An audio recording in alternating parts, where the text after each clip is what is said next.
다니엘 9장 24절에 내 백성과 내 거룩한 성을 위하여 70일여로 기한을 정하였나니 허물이 마치며 죄가 끝나며 죄악이 영원히 속량되며 영원한 의가 드러나며 이 삶과 예언이 응하여 지극히 거룩한 자가 기름 부음을 받으리라.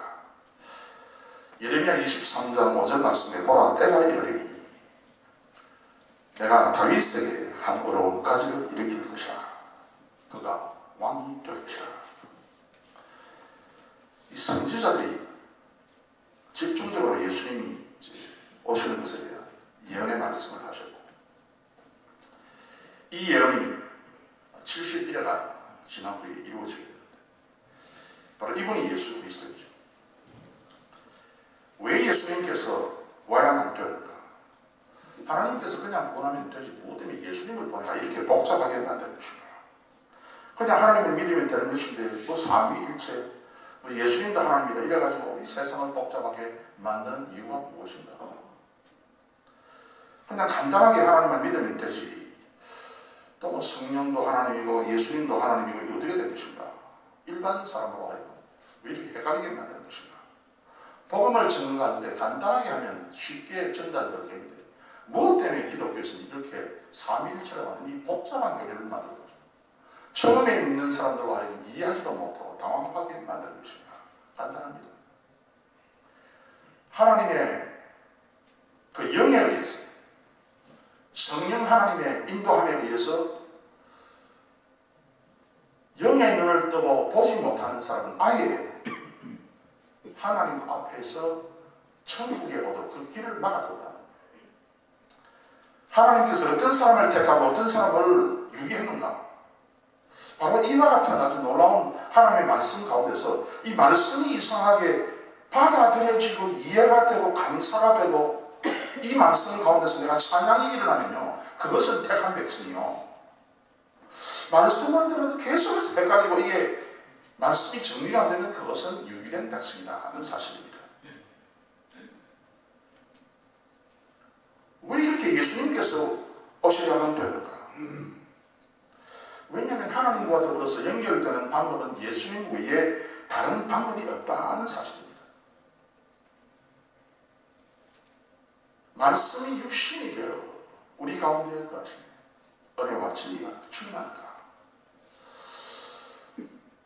그래서 이 방법 외에 그 사람이 그 하나님을 발견하고 하나님을 믿고 하나님을 정확하게 깨닫고 하는 그 방법이 이 방법 외에 예수님이 말씀으로 오셔가지고 우리와 더불어서 연결하는 있다. 이것이 아니고는 길이 없다는 거예요. 오늘은 계속해서 여러분들에게 이렇게 예수님으로 말미암아서 말씀 대신 예수님으로 말미암아서 우리가 이제는 하나님과 연결되면 어떤 현상들이 나타난다. 연결되면 분명히 어떤 현상이 나타나야 되는데 그 현상이 뭔가? 그래서 이제 말씀 대신 예수님께서 이제 오셔서 이 말씀의 연결의 작용으로 나타나는 그런 나타남이 뭔가면요 이걸 예수님께서 이 8가지 복으로 말씀을 해주십니다. 그래서 예수님께서 이제 천국에 대해서 이제 천국이 가까웠다 하는 그 말씀을 하시고 나서 이제 제자들이 그에게 오실 때에 처음에 이제 말씀한 이 말씀이 팔복합니다. 그래서 심령이 강한 자, 애통한 자, 온유한 자, 의여처리가 못한 자, 긍휼이 있는 자, 마음이 진한 자, 화평케 하는 자, 의를 위해서 핍박받는 자, 이 8가지를 예수님께서 정리를 해서 이제 말씀을 하는. 그래서 이제 말씀의 이제 작용, 우리가 하나님과 더불어서 이 말씀의 작용에 의해서 연결될 때에 우리에게 나타나는 현상이 팔복으로 쭉 정리가 되어 있는데 이 8가지를 다 여러분에게 말씀드리면 너무 복잡하게 되기도 하고 또 시간도 없고 하니까 이 팔복 가운데서 오늘 우리가 읽었던 마태복음 이 5장 1절에서 10절 특별히 그 3절에서 10절 사이에 8가지 복이 집중적으로 나와 있는데 사실은 여러분께서 그 3절만 정확하게 이해하면 다른 거는 자동적으로 이게 뭐다 하면서 이해하게 됩니다.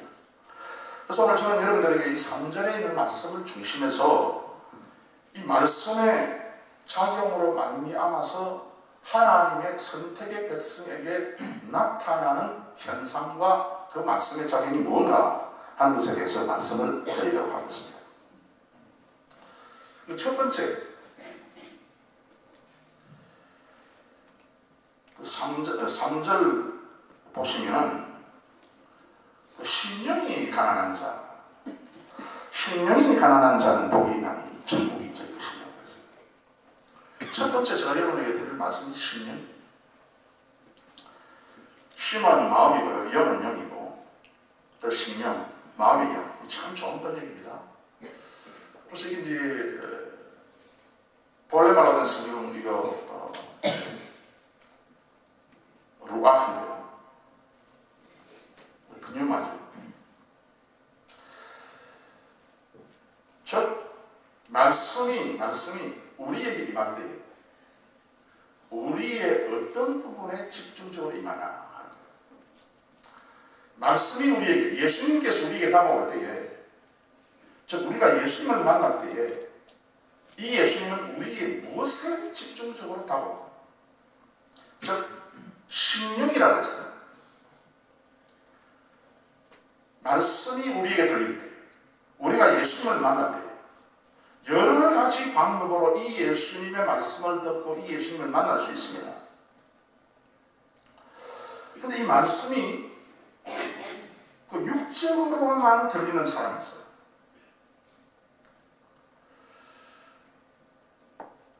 예수님께서 문둥병자 10명을 다 고쳐주셨는데 9명은 다 어디론가 다 흩어지고 한 명 만나서 감사하겠다 하는 말씀이죠. 예수님을 만났지만은 문둥병이 낫는 그거로서 끝난 거예요. 9명은. 믿음을 가지고 육신적인 그리고 물질적인 것으로만 이해하는 사람들이 있습니다.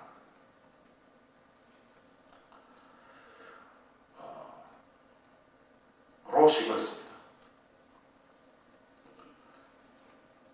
아브라함이 이야기했습니다. 너가 구하면 나는 좌하고 너가 좌하면 나는 우하리라. 롯이 눈을 들어서 보니까 저쪽 땅이 더 푸르고 좋기 때문에 말씀을 제치고 언약의 그 약속을 제쳐놓고 이 세상의 푸르름을 쫓아간 사람이 롯입니다.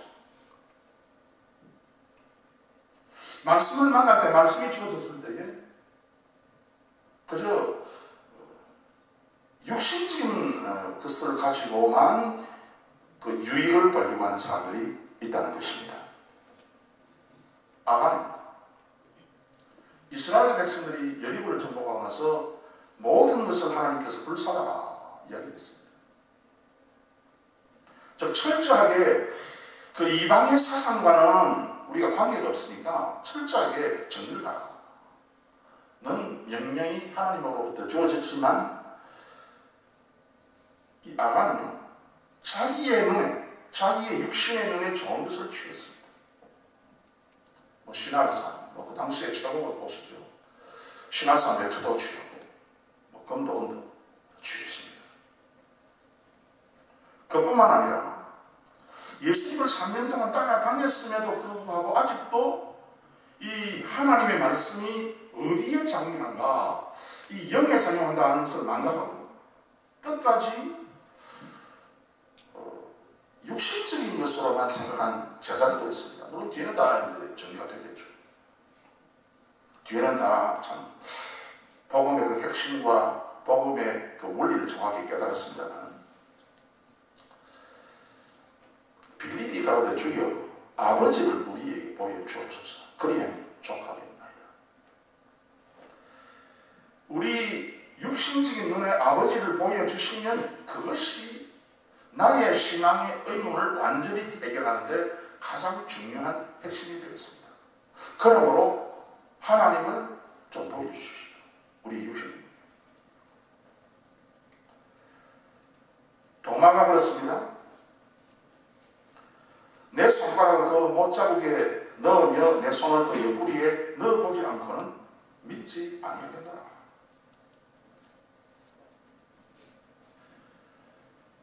이런 도마의 말에 예수님께서 보지 않고 믿는 자가 복되다. 무조건 덮어놓고 믿어라. 그 말이 아닙니다.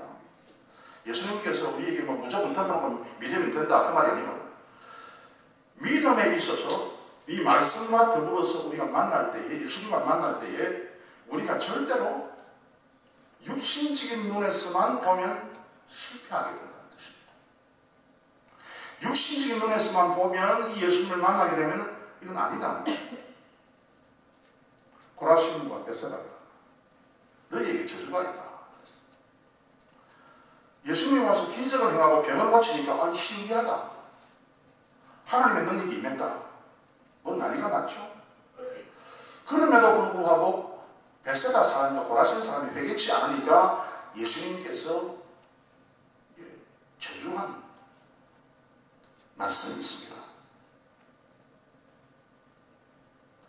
그래서 병 좀 낫고 살림이 좀 부여하게 되고 이것 가지고 주님을 쫓아가는 것은요 참 어리석은 것입니다. 우리의 돌아가는 것은 보이는 것이 보이지 않는 것입니다. 보이는 것은 참 보이지 않는 것은 영원합니다. 육신적인 것은 이것을 우리가 너무 과도하게 추구해서는 안 된다는 것입니다. 우리가 소망으로 구원을 얻었음에 보이는 소망이 아니니 보이는 것이 우리의 육신적인 눈에 지금 보이는 그 소망이 아니니 보는 것은 누가 따라요? 로마서 8장 24절. 사도 요한이 밥 먹으면서 귀양살이 가서 그럼에도 불구하고 승리한 이유가 뭐냐? 영원한 도성을 바라보는 새하늘과 새 땅을 바라보는 그 영의 눈이 열려 있었기 때문에 승리할 수 있었습니다. 말씀이 사람에게 임할 때, 그래서 사람이 이 말씀과 특별히 그래서 어떤 사람은 육으로만 받는 사람이고, 어떤 사람은 지정의 혼으로만 받는 사람이 있습니다. 예수님이 말씀하시면 그 말씀을 가지고 자기가 배운 학식과 지혜에 따라서 이 예수님의 말씀을 평가하게 되죠. 요한복음 1장 46절에 나다나엘이 가로되 나사렛에서 무슨 선한 것이 날 수 있느냐. 그 나사렛 그 시골 그 동네 거기에서 무슨 선한 것이 날 수 있느냐. 적어도 예루살렘에서 공부를 하고 좀 학식이 출중해야 무슨 들을 그런 어떤 말이 있지. 그렇지 않고 시골 출신인데 공부를 했으면 얼마나 많이 했겠냐. 그 말씀이죠.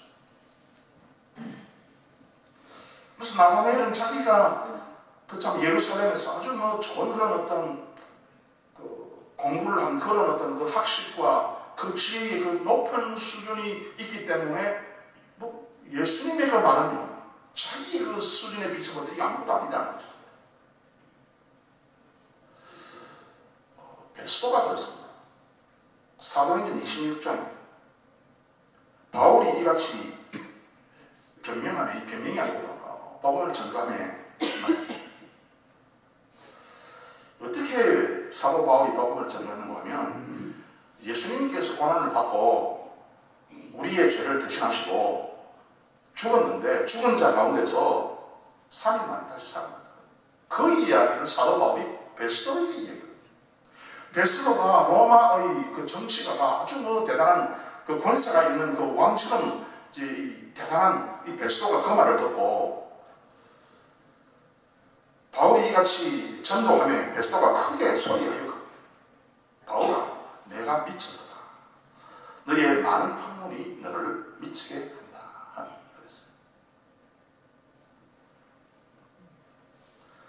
자기가 이때까지 공부하고 그 로마 제국의 아주 수준 높은 학문과 그 문화와 그 정치의 권력을 이때까지 쥐고 살았는데 거기에 비교를 해서 사도 바울의 그 복음 전도 그 예수님이라고 하는 사람이 부활했다 그 얘기를 들으니까 저 사람이 미쳤다.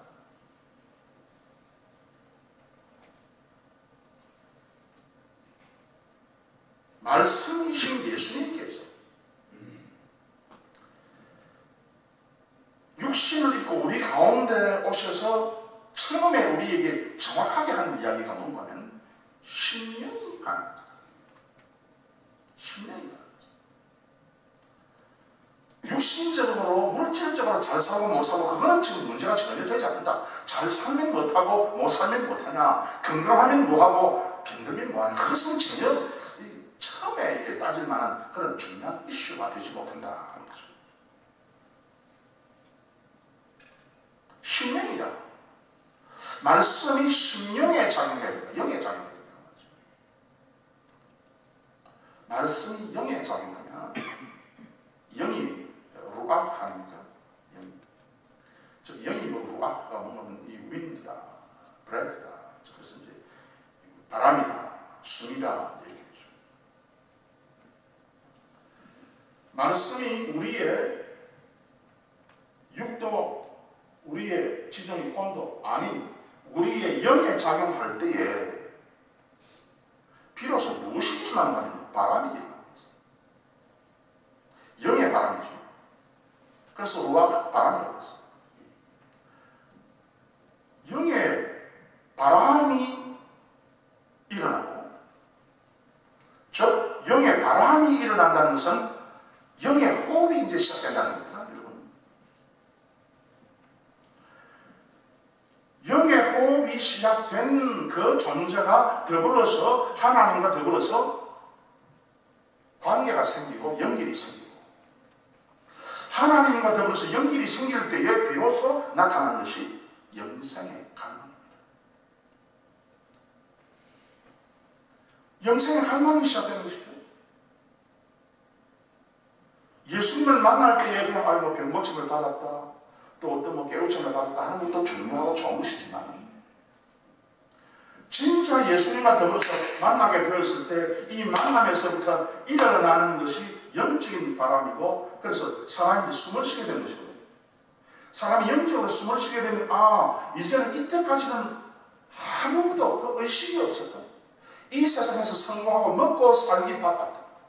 혹은 이 세상에 잘 살고 성공하는 것만 이 인생의 가장 중요한 포인트였던, 그 목적이었던 그런 사람들이 그 생각과 그 존재 자체가 완전히 변화되어가지고 영생을 갈망하기 시작해요.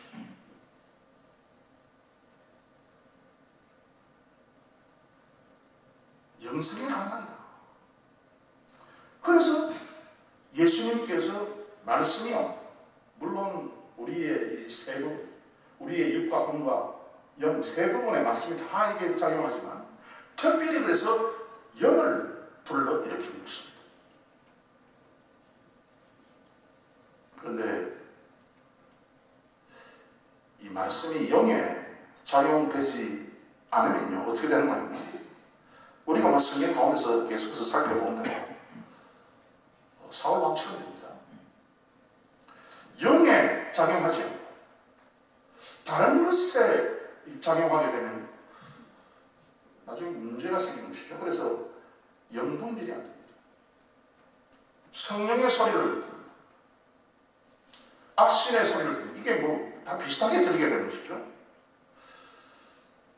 그래서 영을 분별하는 것이 그만큼 중요한 것입니다. 나에게 들리는 소리, 내 마음속에 떠오르는 그 생각이 진짜 성령이 아니냐? 우리는 간단하잖아요.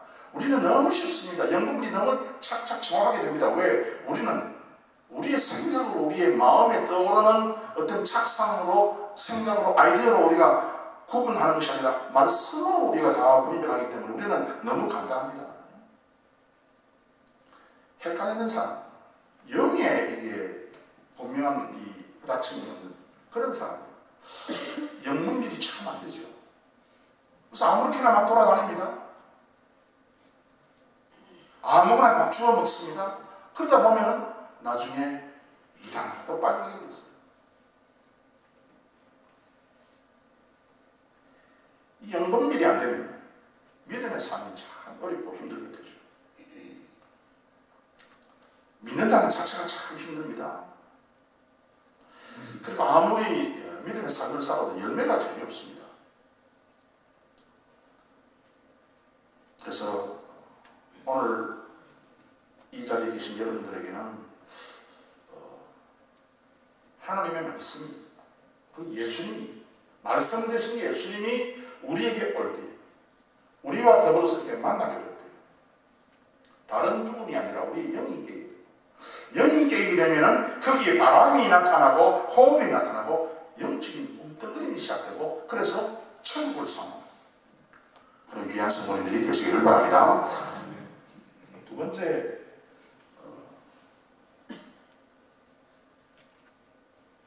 그 성경 보시면요, 심령이 가난한 자.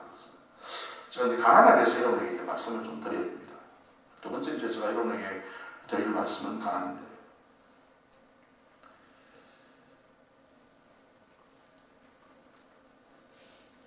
왜 가난한 것이냐? 가난한, 제가 이걸 먼저 조금 여러분에게 말씀드리면요, 우리가 처음 창조될 때 어떤 분은 이렇게 얘기합니다. 제가 오늘 설교하는 이 설교가 사실은 그 작년 1월부터 시작된 그 설교의 시작의 그 계속적인 연결입니다. 작년 1월 첫주부터 제가 여러분에게 계속해서 설교했던 것이 이제 창세기 1장 1절부터 계속해서 이제 하나님의 구원의 역사와 창조의 역사가 어떻게 흘러가는가 하는 것에 대한 말씀입니다. 하나님께서 우리 사람을 하나님의 형상으로 만들었다, 그렇게 이제 말씀했습니다. 하나님의 형상은 삼위의 형상이죠. 그래서 우리에게 우리 하나님께서는 영과 혼과 육을 주셨다 그러는 거. 이 영과 혼과 육이 타락으로 말미암아서 망가져 버렸는데 가장 결정적인 문제가 생긴 것이 바로 영적인 것입니다. 그래서 이 영에 의해서, 이 영은 뭔가는 영이 없어도 사람은 얼마든지 먹고 살 수 있고 공부할 수 있고 기술을 개발할 수 있습니다.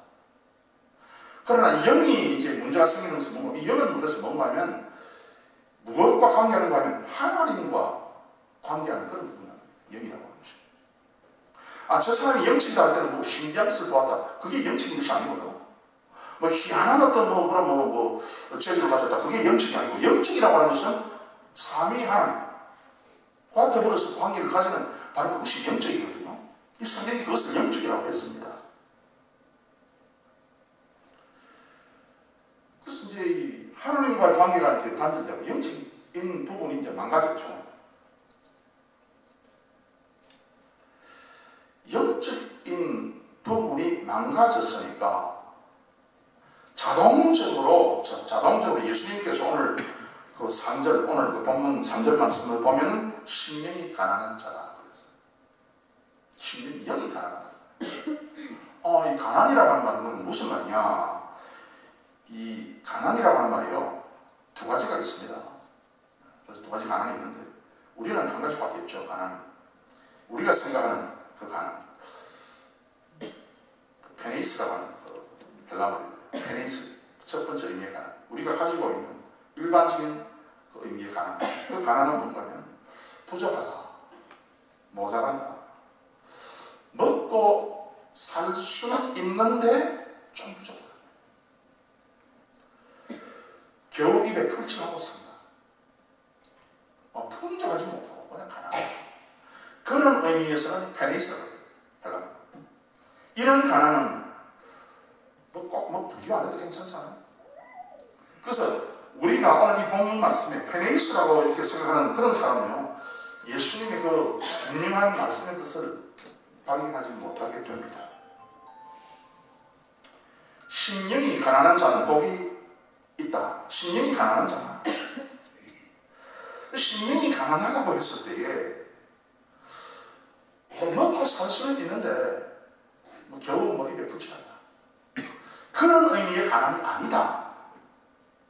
심령이, 우리의 영이 어느 정도 살 수는 있는데 좀만 가난하게 산다, 그런 의미에서 영이 가난하다, 심령이 가난하다 하는 것이 아니고요, 여기에 이 가난이라는 푸토코스라고 해서 푸토코이, 가난한 자가 푸토코스라고 했는데, 이 푸토코스의 가난은 무슨 가난인가 하면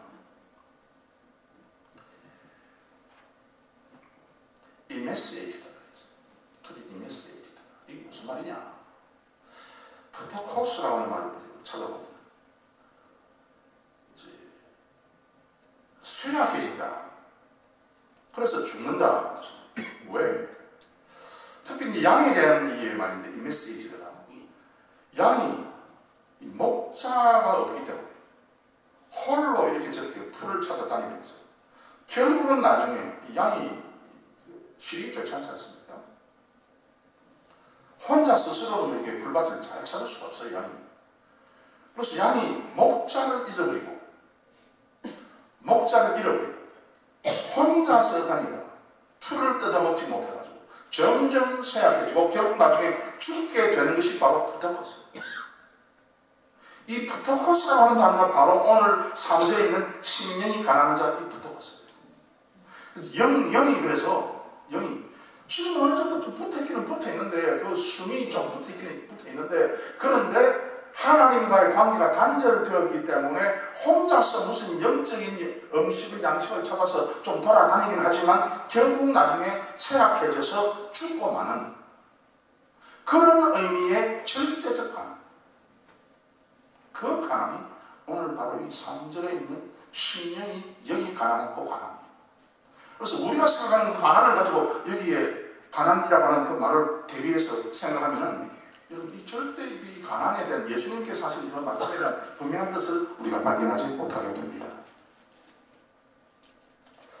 그래서 가난한 사람이 그냥 하루하루 겨우 벌어서 하루 먹고 그냥 겨우 살아가는 그런 의미의 그 영적인 삶을 이야기하는 것이 아닙니다.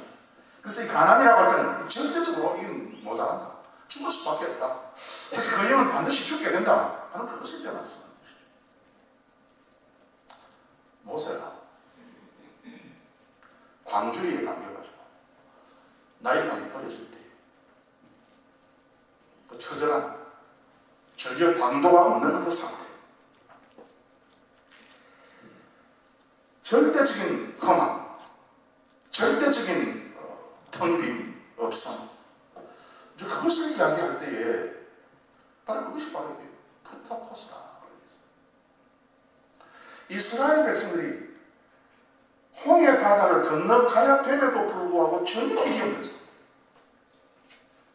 뭐 방도나 방책이 전혀 없고 말이죠. 그냥 할 수 없이 그냥 할 수 없이 그 죽을 수밖에 없는 그런 상태. 그것을 가르쳐서 절대적 가난이다. 이게 안 된다. 그래서 우리의 영이요. 참 홍해 바다 앞에 있는 것처럼 우리 영의 상태가 그렇다. 죽을 수밖에 없다. 하나님께서 길을 열어주시지 아니하면 우리가 절대로 헤쳐나갈 수 없다. 그런 의미에서 가난. 우리 스스로 먹고 살 수 있는 것이 아닙니다. 이와 같은 예수님의 말씀이 도전을 많이 받았습니다. 부자 청년이 예수님 앞에 나왔습니다. 예수님, 나는 어릴 때부터 율법을 지켰습니다. 나는 선행을 했습니다. 나는 공로가 있습니다. 내 의가 좀 있습니다. 나는 인격적으로 좀 괜찮은 사람입니다. 내가 구원을 받을 수 있겠죠. 여러분, 이 부자 청년이 예수님 앞에 나와서 한 이야기는요, 철저한 그 사람과 하나님 사이에 철저한 단절, 그 사람의 영과 하나님 사이에 완전히 이게 단절이 돼가지고 예수님 되시는 그 말씀이신 예수님이 아니면 절대 해결할 수 없는 그런 것임에도 불구하고 자기가 뭐 좀 율법을 지키고 자기가 뭐 좀 어렵게 살았다고 내가 구원을 받을 수 있다. 그런 이 부자 청년의 이야기를 예수님께서 전적으로 이게 아니다. 이건 너는 잘못 생각하다. 전적으로 이제 부인하는 그런 말씀을 이제 하셨는데요. 부자 청년이 알아듣지를 못하니까 예수님께서 어떻게 말씀하시냐면, 그래, 너가 온전하고자 할진대. 그래, 맞다. 너가 하나님에게 나아가는 그 방법이 율법을 행하고 못하는 거야. 맞다. 그것도 맞다. 그러나 진짜 하나님에게 끝까지 나갈 수 있느냐? 너가 온전하고자 할진대 너의 모든 소유를 다 팔아서 가난한 자들에게 주고 너는 나를 따라. 이게 무슨 말입니까? 너의 모든 소유를 팔아라. 너가 진짜로 너희의 행위로서 너희의 의로서 온전하게 되고 싶으면 그렇다면 너희의 가진 모든 삶 다 팔아라. 불가능하다. 안 된다. 여기에 저를 포함해서 계신 여러분들은요, 여러분의 모든 것을 전부 다 팔아가지고 주님을 쫓아갈 수 있습니까? 그렇게 할 수 있는 분이 여기 누가 있습니까? 모든 것을 다 팔아서 가난한 자들을 주고 나의 반지로 나의 시계로 나의 옷도 전부 다 팔고 달고 너는 나를 쫓아간다. 이게 가능한 얘기가 아니지 않습니까? 예수님께서 이 말씀을 하신 것은 이 부자 청년이 전혀 모르고 있는, 전혀 이해하지 못하고 있는 부분, 자신의 철저한 빈곤 상태, 하나님과 자기 사이에 예수님, 길 되신 예수님, 말씀이신 예수님, 줄이 되시는 예수님이 아닌 전혀 접근할 수 없음에도 불구하고 자신의 조금의 그 어떤 공로와 그 선행을 가지고 주장하는 그 부자 청년의 잘못된 그 구원의 방식을 예수님께서 고쳐주고 계시는 것입니다. 사도 바울이 자기가 회심하기 전에 자신의 의에 몰입되어 있었어요. 뭐 이만하면 나도 뭐 쓸만한 사람이다. 그것이 아닙니다. 그래서 철저하게 절대적으로 완벽하게 너희는 가난하다. 덩기가 없다. 하는 이 예수님의 말씀입니다. 그래서 너희의 영이 전혀 예수님과 더불어서 관계하지 않으면 완전히 철저하게 텅비는 것이다.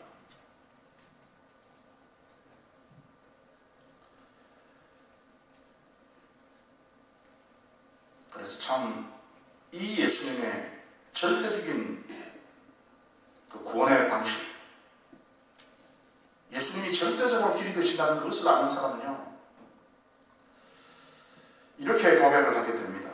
누가복음 17장 10절 말씀인데요. 이와 같이 너희도 명령을 받은 것을 다 행한 후에 이르기를. 명령 받은 것을, 하나님께서 우리에게 율법으로 명령한 것을 다 행한 후에 이르기를 우리는 무익한 존재로서 내세울 것이 없다. 우리의 하여야 할 일을 한 것뿐이라 할지니라. 오늘 내 영이 하나님과 단절돼가지고 원죄로 말미암아 완전히 하나님과 격리돼가지고 도무지 하나님이 계시는 천국에 들어갈 수가 없다. 뭐 그런 생각도 못하고 철저하게 영이 열리지 않았기 때문에 그냥 육신적으로 그냥 뭐 지지적으로만 이렇게 살다가 만족하고 적당한 세상의 어떤 그런 주는 어떤 그 세상적인 위로에 그냥 위로받고 그냥 생을 마치는 그런 존재밖에 안 되지만, 하나님께서 예수님을 보내주시기 때문에 이제 우리가 눈을 떼야 됩니다. 이것이 다른 종교와 기독교의 차이. 이것 때문에 예수님께서 오신 거예요. 이것 때문에 이슬람과 기독교가 차이가 있는 거예요. 같은 하나님을 섬기고 우리 같다. 천만의 말씀입니다. 이것 때문에 예수님께서 그만큼 많은 세월을 이 세상에 계실 때에 바리새인과 싸웁니다. 철저하게 우리 자신을 굴복시키고 우리 자신의 완전한 가난의 상태, 우리가 뭐 어느 정도 살 수 있다는 것이 아니고 철저하게 우리는 죽어갈 수밖에 없다 하는 그 사실을, 예수님이 없으면요 우리는 철저하게 안 된다는 그 사실을 다시 한번 더 깨닫게 되기를 바랍니다. 세 번째 마지막으로